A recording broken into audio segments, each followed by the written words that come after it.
Look around you, different things born out of truth and passion. Business software, it's our craft, our identity. Thoughtfully engineered, passionately designed to help you transform your business.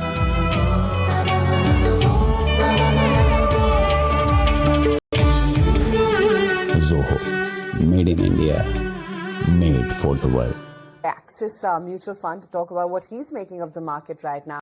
Actually, so many trigger points, yet it doesn't quite reflect on the index, right? That's been status quo pretty much for almost a year now. What do you think is going to finally make us snap out of this range? Hi. Morning. No, I think we have had now through the last 6 months, first on the monetary side, positive action coming in from the RBI. And this has been followed on the fiscal side consistently, first on the direct taxes when the income tax cuts were announced in the budget. And more recently on the indirect taxes, again, there has been a large rationalization. In addition to that, we clearly see that the government has increased in focus in supporting domestic demand and growth, given the headwinds we have around global growth and trade.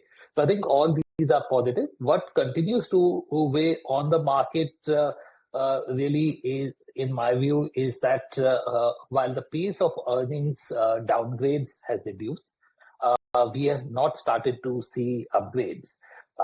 And really, if you go back to 2022-23 period, there was a very strong earnings upgrade cycle that was supporting the market.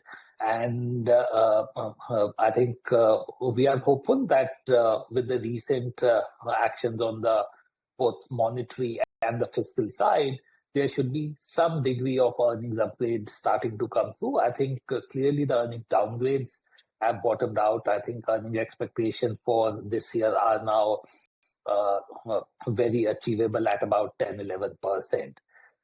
Technically, I think the two things that weigh on the market is that despite the dollar weakness, we are not seeing a turnaround in FII flows. And equally, or probably more importantly, we continue to see a large amount of supply coming in terms of IPOs and stake sales. So I think that also weighs on the market, and that's kind of offsetting the strong domestic flows that we are seeing. Ashish, can you give your take on the NBFCs as a entire basket? Because we're seeing some activity happening there. We have a new IPO coming up from Tata Capital, fresh buying by many of the funds in some of the undervalued NBFCs, which is there, especially Sammaan Capital. What is your take on the NBFC pack? So we are actually quite positive on that space for multiple reasons. I think we are seeing some degree of recovery on the asset quality stress that was visible last year in segments like unsecured personal loans, in microfinance loans, and also NBFCs are going to be the biggest beneficiary of this change in liquidity stance by the RBI. We are expecting both margin improvement as well as acceleration in loan growth for the NBFC sector. And if we look at the financial pack as a whole, the rate cuts actually lead to margin contraction for the banks in the shorter term, but for the NBFCs, actually there will be a NIM expansion. So we are actually quite positive on the NBFC space across funds.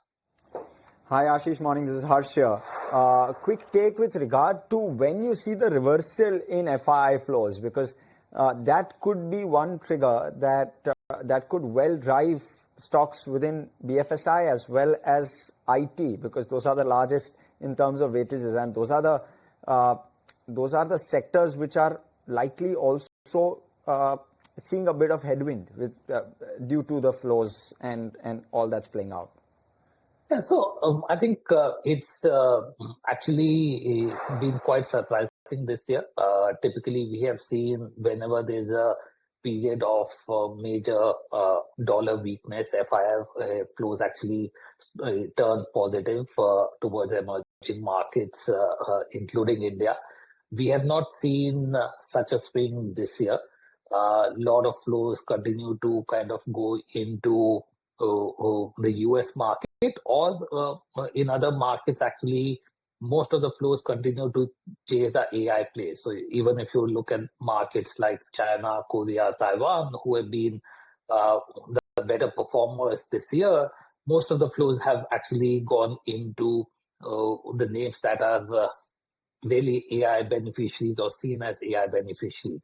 So I think we need to see some of this chase towards this theme moderate in addition to continued dollar weakness for the flows to turn positive.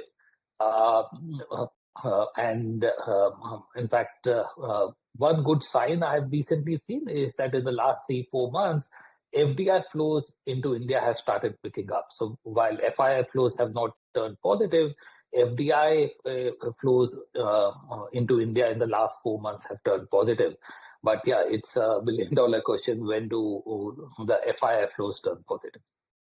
Ashish, CRR phase cuts have begun, but at the same time, you have a policy coming up on Wednesday. Do you expect a rate cut or a pause in that policy, and what kind of commentary are you looking at? So I think two things. One is that clearly post the GST rate cut, as well as the last two inflation prints, it's likely that RBI will lower its inflation target. So next year inflation expectation. Its inflation expectation for next year is still 4.8 or 4.9%. And the GST rate cuts alone will mean that should drop by about 50 basis points or so. The weak oil prices also mean that there's potential for some cut in petrol and diesel prices. So I think as RBI lowers its inflation projections, there will be room for the rate cut. Whether it happens in October policy or December policy remains to be seen. Equally important is that I think RBI has to potentially provide some comfort around how it sees the yield curve. Because since its last rate cut, 50 basis point rate cut, actually bond yields at the long end have trended up, and yesterday they were more than 6.5%. So I think in addition to the liquidity infusion, I think some commentary around potential open market operations will be needed to really drive a rally in the bond market. The yield curve is inching up despite the fact that RBI is pushing the rate. Is the transmission not happening, or what is the reason for that? So actually on the lending side, the transmission is happening. In fact, that's also reflecting the weak credit demand. So if you see mortgage rates, they are well below 8% now. There are banks giving mortgages at 7.5%. If you see gold loan rates, they are down to 17-18%. If you see top corporates, they are actually borrowing just around 6% at the short end. So transmission is happening. What we haven't seen is a pickup in credit demand. I think the challenge more has been on the bond market, where just there has been a demand-supply balance. The buying from insurance companies and pension funds has been relatively muted. So at the long end of the curve, there's a demand-supply balance, and that's where probably some open market operations are needed. Not wrong, your positive capital goods. Could you give us that perspective? Also, sure. Capital goods likely to face some headwind because of tariffs. Would that be the right angle to look at this? And would that be a risk? And how are you kind of playing that? So I think one thing we have witnessed over the last 12 months is that most of the capital good companies have actually been able to maintain their earnings and more importantly margin. So even in the last quarter, that was one sector that not only delivered good earnings growth, but also met the expectation. And one of the key reasons we continue to be positive on. while there have been some concerns around the pace of government capex slowing, etc., we look at both government and private capex, and we find that that is still growing in double digits. There are some sectors, whether it is EMS, defense, power, we continue to see scale up in capex plans of companies. So we are quite positive in these select verticals of capital good place. Okay. Right. Ashish, great to have you on the show. Thank you so much for your time today. Thank you. Okay, let me just revisit what's really happening in the market and where the market is settling in at right now.